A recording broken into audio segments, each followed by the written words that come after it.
નમસ્કાર. News of Gandhinagar દૈનિક headlines today તારીખ 23/2/2024.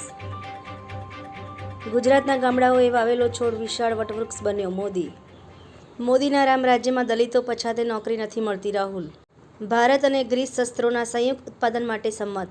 કોંગ્રેસના નવા કાયદા પર હોબાળો. ભાજપે તેને હિન્દુ વિરોધી ગણાવ્યો. ઓફિસમાં વધેલી સેન્ડવિચ ખાવા બાબતે કર્મચારીની કંપનીમાં હકાલપટ્ટી. પાકિસ્તાનના ખાસ દોસ્ત તુર્કીના 5મી પેઢીના લડાકુ વિમાને ભરી પહેલી ઉડાન. ભારતની ચિંતા વધશે.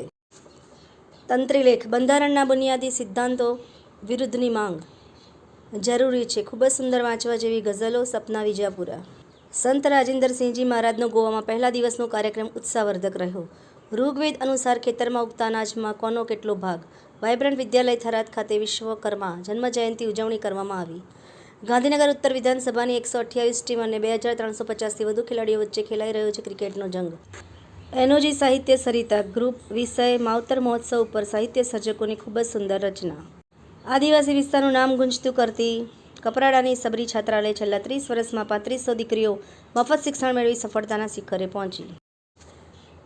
મહેસાણા તરફ ખાતે વાળીનાથ મહાદેવની પ્રાણ પ્રતિષ્ઠા કાર્યક્રમ વડાપ્રધાન શ્રી નરેન્દ્રભાઈ મોદી સાહેબની ઉપસ્થિતિમાં યોજાયો. ડાંગ જિલ્લામાં જેન્ડર ડેવલપમેન્ટ, જાતિગત ભેદભાવ અને હિંસા વિષયક જાગૃતિ કાર્યક્રમો યોજાયો. શ્રી સ્વામિનારાયણ બીએડ કોલેજ બોટાદમાં વિશ્વ માતૃભાષા દિવસની ઉજવણી.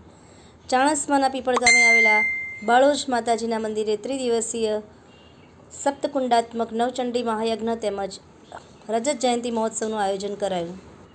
ડાંગ જિલ્લામાં ભૂતકાળમાં ઓછું મતદાન નોંધાયું હોય તેવા ગામડાઓમાં મતદાન જાગૃતિના કાર્યક્રમો યોજવામાં આવ્યા. આભાર. મીનાક્ષી રાવલ, ગાંધીનગર. ન્યૂઝ ઓફ ગાંધીનગર દૈનિક જનફરિયાદ ન્યૂઝ.